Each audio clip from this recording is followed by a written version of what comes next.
بڑے امراض ہوں، یعنی ہم اگر بات کریں بلڈ پریشر کی، شوگر کی، ہارٹ پیشنٹ ہیں، ان کو بھی ضرورت پڑ سکتی ہے، یقینی طور پہ ان کو ضرورت نہیں پڑے گی. ایک اہم بات انہوں نے کہی، اس پہ ہم ضرور کامنٹ کریں گے.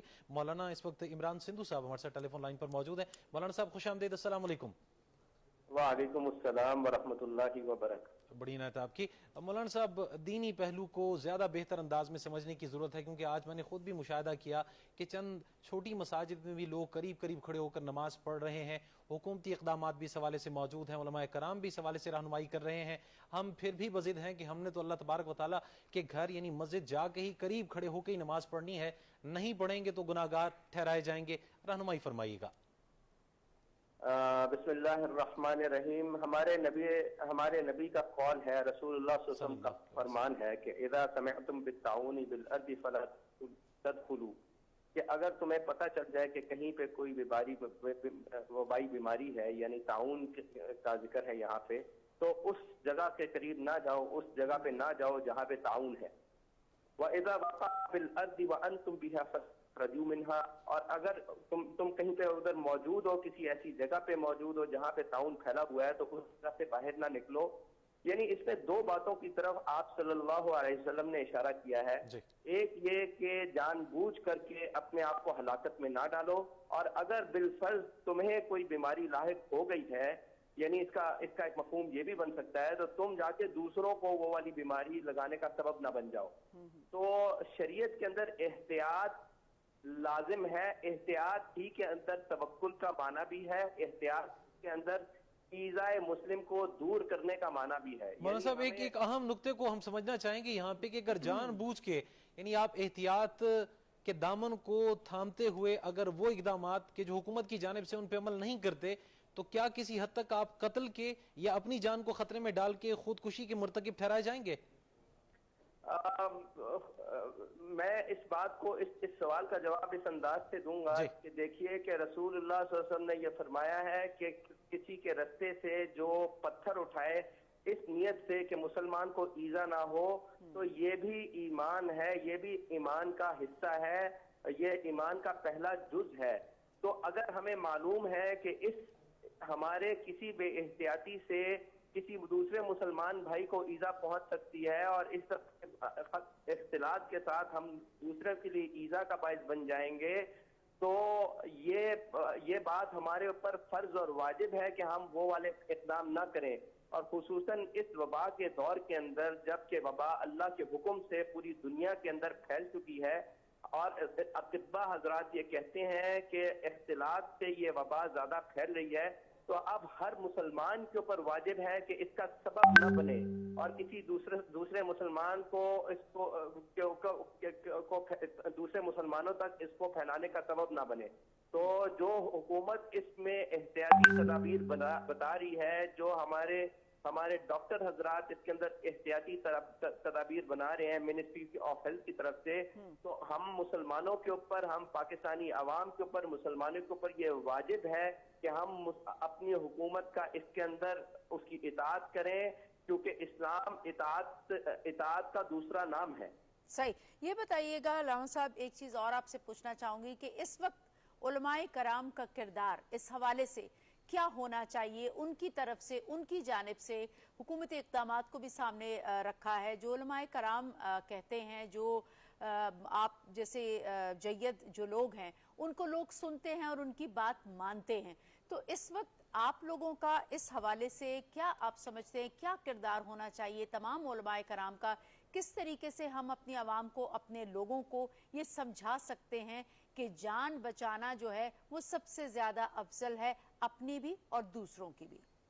جی، قرآن مجید کی آیت ہے، اس کا مفہوم ہے کہ کسی شخص نے ایک انسان کی جان بھی بچا لی تو اس نے پوری انسانیت کو بچا لیا. تو گویا اسی اصول کو سامنے رکھتے ہوئے ہمارے علماء کرام نے ایک ذمہ داری کا احساس ہوتے ہوئے وہ جمع ہوئے کراچی میں تمام گورنر ہاؤسز میں، اور انہوں نے ایک قرارداد پیش کی جس کی بنیاد کے اوپر حکومت پاکستان نے کچھ احکامات اور کچھ فرمان ہمیں بھیجے.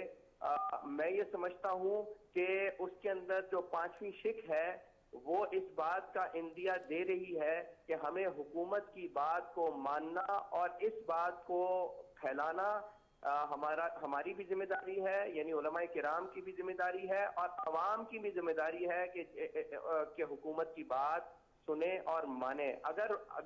اگر لاپرواہی کی، اگر ہم نے حکومت کی بات نہ مانی تو ہم دو گناہوں کے مرتکب ہوں گے۔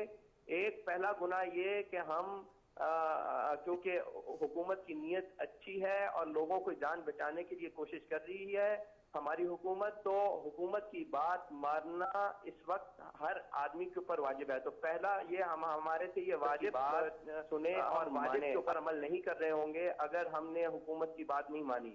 دوسری بات یہ کہ علماء کرام نے یہ بھی کہا کہ ہم لوگوں کو انفرادی انداز سے اور اجتماعی لحاظ سے اللہ سے دعا مانگنی ہے، اور گھروں میں رہ کر کے یعنی جماعت کے ساتھ جہاں جہاں ممکن ہو وہاں پہ جماعت کے ساتھ نماز بھی ادا کرنی ہے۔ مسجد کا عملہ جو ہے مسجد کے اندر رہ کے جماعت سے نماز ادا کرے۔ 3 سے 5 افراد کی قید اس پہ حکومت نے لگائی، تو پتہ یہ چلا کہ اس سے ہمیں پتہ چل رہا ہے کہ 3 سے 5 سے زیادہ لوگوں کا اجتماع وہاں پہ مسجد میں مناسب یہ ہوگا کہ ہم لوگ اس سے تجاوز نہ کریں۔ اور اگر حکومت اس سے بھی سخت پابندی لگاتی ہے تو اسی فتوے کے ضمن میں ہمیں اس کے اوپر بھی عمل کرنا چاہیے۔ دیکھیے، ذمہ داری سے ہم ذمہ دار مسلمان لوگ ہیں، قوم ہے، ہم نے اسلام کے نام پہ یہ ملک کو لیا ہے، اور ہم نے اسلام کے لیے ہی ادھر کسی قسم کی وبا کو پھیلنے سے روکنا ہے تاکہ لوگوں کو تکلیف نہ ہو۔ مولانا صاحب یہ بھی بتائیے کہ مولانا صاحب صلہ رحمی کے حوالے سے بھی ہماری رہنمائی فرمائیے گا۔ ہم تو 3 وقت کا نہیں بلکہ 3 ماہ کا راشن اکٹھا کرنے کی تقاضا کر رہے ہیں۔ بہت سے ہمارے پاکستانی ایسے ہیں کہ جو فاقہ کش ہیں، اس موقع پہ صلہ رحمی کے حوالے سے کیا فرمائیں گے آپ؟ صلہ رحمی کے معاملے میں میری یہ گزارش ہوگی کہ ہمارا جو سوسائٹی ہے وہ ماشاءاللہ بہت خیرات کا کام، صدقات کا کام، زکوٰۃ کے کام میں باقی سوسائٹیوں کے مقابلے میں ہمیشہ یہ رہی ہے، پیش قدمی کرتے رہے ہیں۔ جب زلزلہ آیا، جب اس طرح کے معاملات پیش آئے تو اسلام کا مزاج بھی غریبوں کی خدمت کرنا ہے۔ اسلام کا مزاج بھی دیکھیں، رسول اللہ صلی اللہ علیہ وسلم کے معاملے میں ہمیں پتہ ہے کہ جب وہ آخری وقت تھا، ان کا عالم نزا تھا، تو وہ جب وہ واپس آئے، ہوش میں آئے بے ہوشی سے، تو انہوں نے کہا دیکھو میرے پاس 6 دراہم ہے، یہ غریبوں میں بانٹ دو، میں نہیں چاہتا کہ میں اس حالت میں جاؤں کہ میرے گھر میں کوئی پیسہ موجود ہو۔ تو یہ تو ہمارے نبی صلی اللہ علیہ وسلم کی یعنی آخری باتوں میں سے، آخری وصیتوں میں سے۔ یقیناً ہم اس بات کو یاد رکھیں گے۔ مولانا صاحب بہت شکریہ آپ کے وقت، اس حوالے سے آپ نے ہمیں رہنمائی عطا کی۔ ڈاکٹر نادیہ فاروق صاحبہ اس وقت ہمارے ساتھ ٹیلی فون لائن پر موجود ہیں، آپ اکانومسٹ ہیں۔